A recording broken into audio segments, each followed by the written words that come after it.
Welcome everyone. So as just discussed, this is the first part of our training session today for the White Rose Doctoral Training Program, Social Sciences, where we're giving an introduction to why study social media. So we've got two parts to this initial kind of session.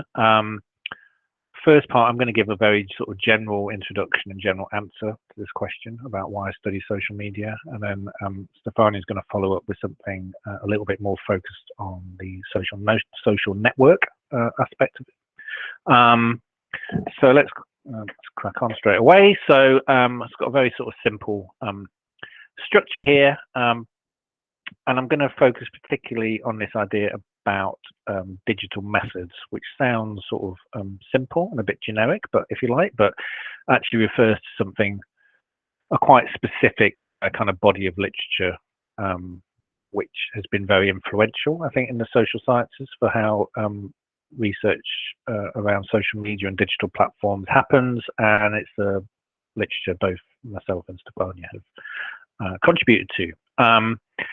So yeah, we've got the overview here is I'm just going to give like three good reasons to study social media. I mean, there are many reasons, but these are just like three key ones that I'm picking out today.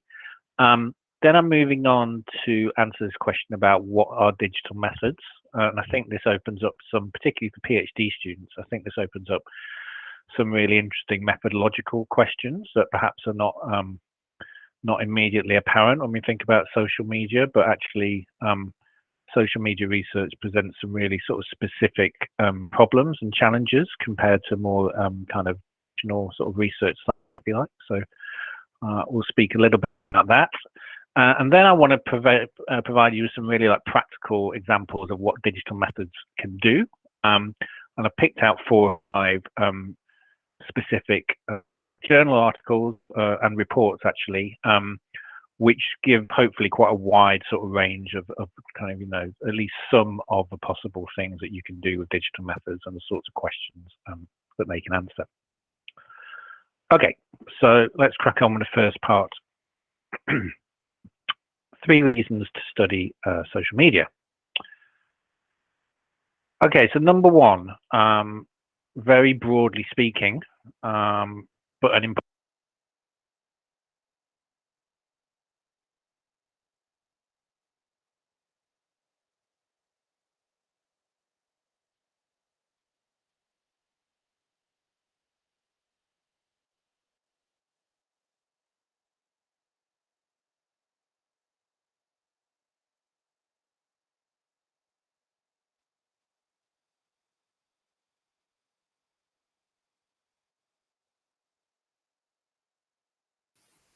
Warren, we cannot hear you.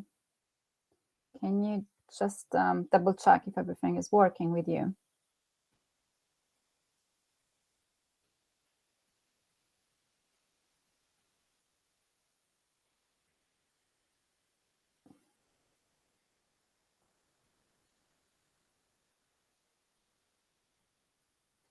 Still nothing.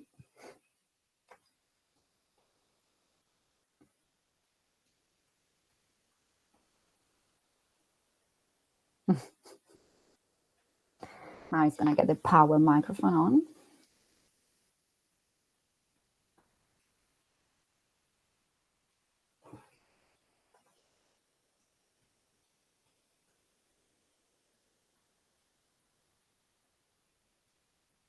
No, no change. We can't hear you either.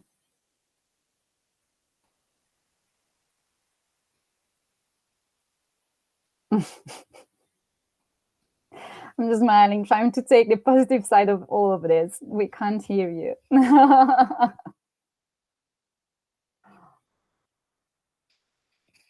No.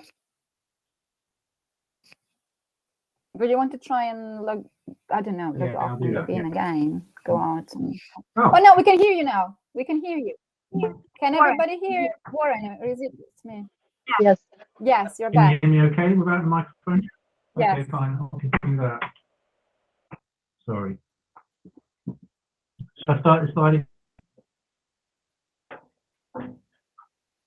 Okay, so I was saying that these are sites of social and cultural phenomena. And one example that I've just picked out here, and I should say all the articles I refer to, there's a list of references at the end of the slides, which I think is a really important article, which sort of speaks to why social media platforms are important in society. And this is an article by Molyneux and McGregor, and they talk about how journalists are transferring authority, if you like. Some of the authority that journalists have traditionally have is being transferred to Twitter, and how Twitter is a really important source of knowledge and expertise, which is not obviously validated in the same way as perhaps traditional expertise. But Twitter, as a particular platform, is assuming a really important role in writing media stories by journalists. And you can see this in a very sort of very clear way, in that posts are often embedded in media articles on, say, BBC or in the Guardian or in the Times. So we see kind of like social media sort of permeating out through society in a very like influential way. So even if you are kind of like cut off from social media and you're not a member of any social media platform, the sort of influence of social media is fairly inescapable, I would say, in kind of like public debates.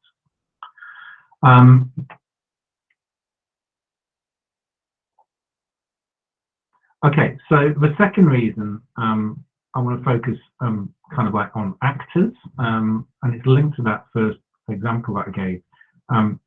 So the way I've described it here is about actors disrupting epistemological hierarchies. So this would be probably, you know, an idea that you're familiar with, the idea that social media has, if you like, kind of like flattened hierarchies in society, and particularly of expertise in society. And I think we saw this, I mean, we see this clearly in a lot of areas, but one area which a little bit, and which you'll be familiar with, was during COVID-19 pandemic, and we saw a huge amount of contestation about knowledge about the pandemic and knowledge of the virus and the disease playing out online at a very different rate and a different velocity to what would normally take place in science, and particularly in scientific advice to government. And the photo here is actually how this sort of played out. This shifted from social media to the mainstream media, so that the man in the middle, Thomas Pueyo, with his head in his hand, is someone who purely built up his expertise from social media and blogging, and wrote a very influential piece about COVID-19 in the very early days of the pandemic.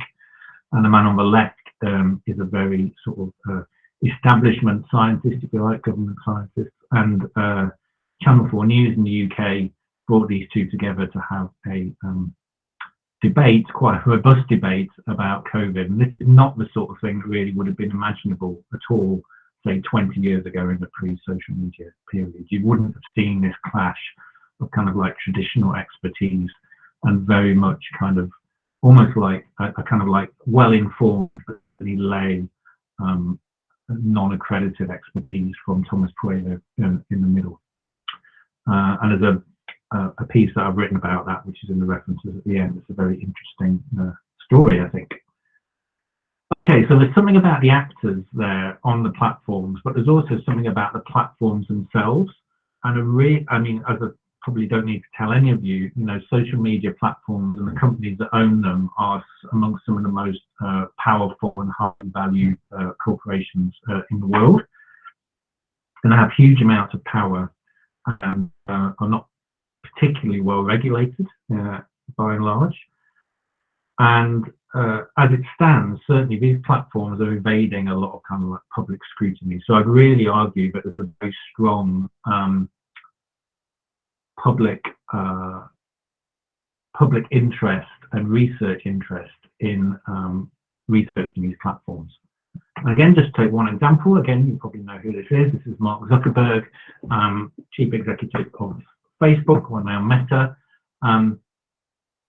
And Facebook was previously, and Instagram were previously platforms that social researchers were able to access data on in a fairly straightforward way.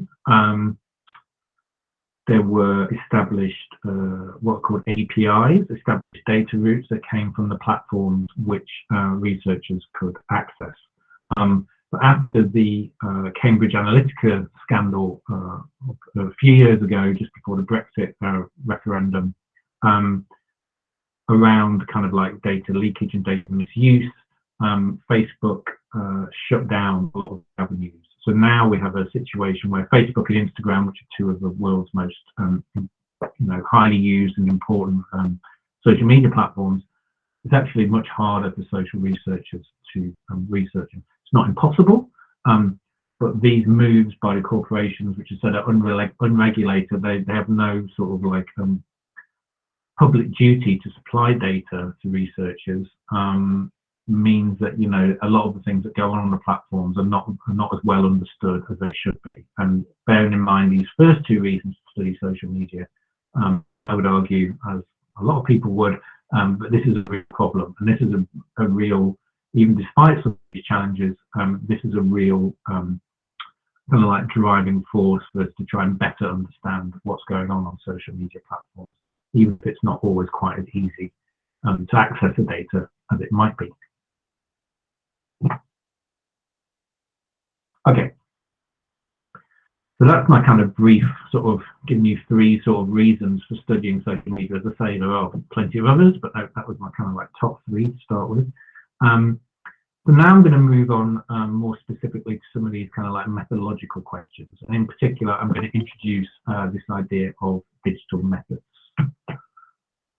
Okay, so there are many sort of important authors in this field, but I'm going to start with probably the most prominent one, which is Richard Rogers. You can see him here on the right hand side.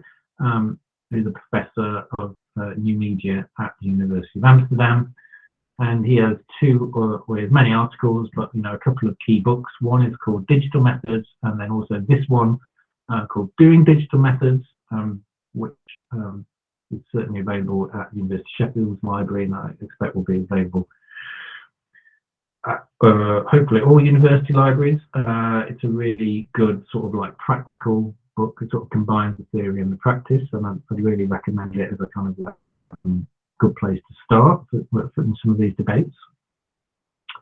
And right at the start of that book, Rogers has a really kind of like neat sort of definition of what digital methods are. So he describes digital methods as techniques for the study of societal change and cultural condition, and they make use of available digital objects such as the hyperlink, the tag, the timestamp, the like, the share, and the retweet. And I think that idea about digital objects, I think, is really useful for trying to understand, for trying to like position digital methods in relation with more established qualitative methods. Because these digital objects are things that don't exist outside of these platforms. And just to be sort of even clearer about this and sort of differentiate, digital methods are not things like online surveys or digital ethnographies, which you could do where you kind of like hang out on perhaps in a Facebook group, for example, or in some kind of chat group online. So Rogers describes, so the terminology will like vary a bit in the literature, but Rogers describes those as virtual methods. And the differentiation there is that virtual methods are kind of like established methods which have been shifted into online locations. So, a survey could take place, it might, 20 or 30 years ago, it might have taken place by someone standing on the street, approaching people, asking questions, or it might have happened by people posting out in the mail. Now it might happen by people sending out by email links and the survey happening on a form. Okay, so this is a method that has been digitized. It's an existing method that's been digitized, and Rogers calls this a virtual method. So this is not what we're talking about today. Okay, about digital methods which focus on these digital objects. And the important thing about these digital objects is they really don't exist outside of these platforms. So to try and sort of help with this, here's a very, something you'll all have seen before, I expect, is a YouTube a screen for a particular screenshot from a particular individual YouTube video. And on this kind of page from the platform, we see some of these digital objects that Rogers refers to. And I've highlighted 2 or 3 of them there. And sort of one on the left, we can see something called view count. At the bottom there, there's the number of likes that the video has. And down that right-hand side, we have the sort of up next or recommended videos, which are, so if you've watched this video, it's on the screen, the ones that YouTube suggests that you might want to watch next, trying to keep you on the platform for as long as possible. And we're going to look in my section later, we're going to look at the recommended videos and how to research them in a little bit more depth. But the point about these digital objects, these are not objects, you can't transfer research of those objects into a non-digital setting. These have to take place within the platform. So I hope I've made that sort of distinction clear, but if not, yeah, please do ask a question. I've got time for a few questions, or type something in the chat bar and I can pick them up shortly. Okay, so just to reinforce this a little bit, what makes these methods distinctive? So the terminology that Rogers uses is that they are natively digital or of the medium. So just to reinforce, they occur, they're a product of the platform. They're things that are created by the platform and help the platform to work and serve its users. And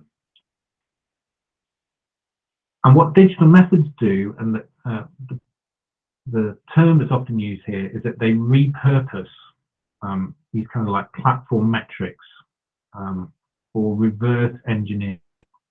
So if you think back to what I said about the platforms kind of like evading scrutiny. So in the case of YouTube, those video recommendations are not that well understood. So YouTube, perhaps not surprisingly, doesn't publish a lot of details about how its recommendation algorithms work, because that is part of, those algorithms are part of what's made YouTube a billion-dollar company. So it's unlikely to publish all its secret algorithms online. They've got no incentive to do so. In fact, they've got a strong disincentive to do so. However, they are, extremely of great public interest. There's been a lot of controversies about those algorithms and how people have recommended content on YouTube and indeed on many other social media platforms. So what we can try and do with these kind of like platform metrics, like the up next recommended videos and things like view counts, is to try and understand what's going on in what we might call this like black box of the algorithm. So, but the important thing here is that we're kind of like repurposing these metrics. So those things like view count and the up next videos, they're not shown to us for the purpose of doing research, but we are using them and kind of like turning them into the things that we do research with. So again, to try and shift from that kind of like conceptual level to something a bit more practical, just to give you a couple of examples about what we can learn from digital methods. So it doesn't just have to be the 2 platforms we're looking at today. So it could be something as simple as, but as it also is important, as how does Google prioritize websites in search rankings? So then we can take these search rankings, which are measures of authority, but then we can do analysis with them and repurpose them to try and understand how Google is doing that ranking of websites and how that might change over time.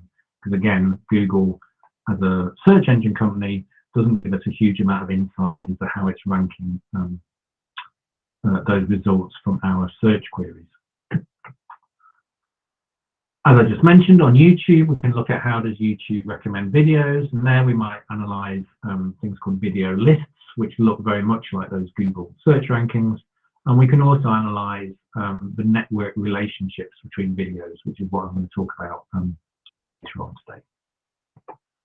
And in the case of Twitter, which Stefani is going to talk about, I mean, one of the things you can look at is maybe what kind of Twitter content animates particular groups of users. And there we may look at retweets and likes, and I think that's a really nice example, because retweets and likes are things that are designed for Twitter users to show their kind of affinity or to reshare and circulate content. But we're reusing those metrics for a different purpose to try and work out you know, what kind of content is prominent online and with particular groups of users.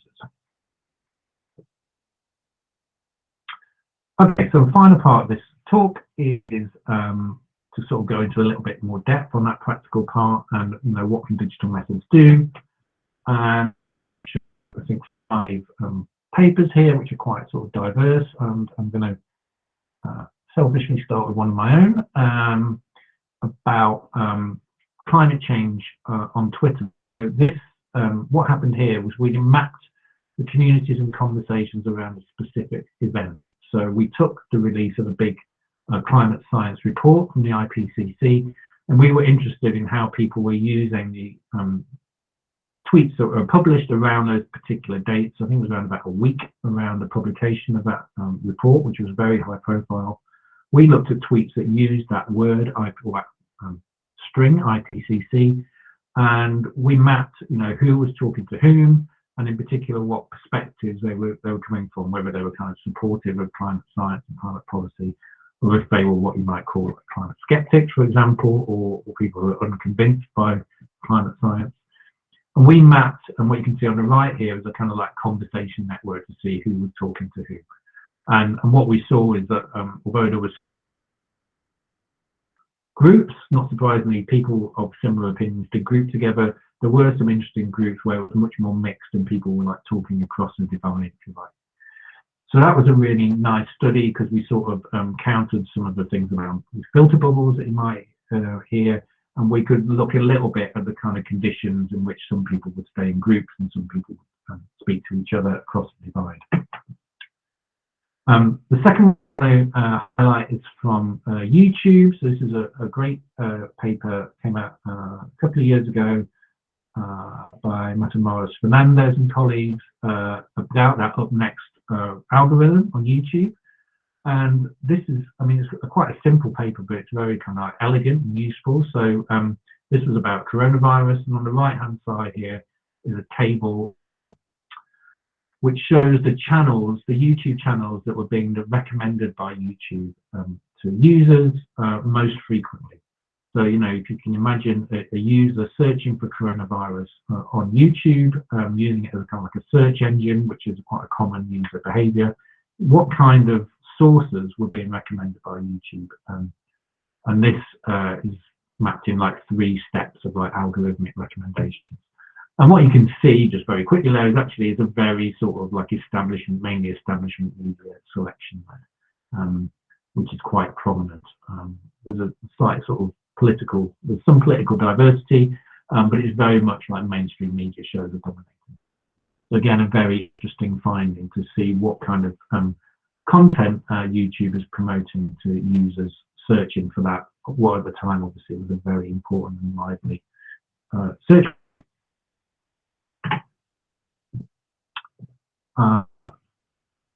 One more I'm going to show here, again, one by Matamoros Fernandez with Bernard Reeder and Oscar Coromina, is more like a mapping YouTube, and this was like a very high level one where they looked at what they called like elite YouTube channels. So these are the channels on YouTube that have the most, the highest number of subscribers, and they just kind of like mapped out the kinds of topics that are the most popular on YouTube, and also how they're related to each other. So we get to see these kind of like clusters of topics.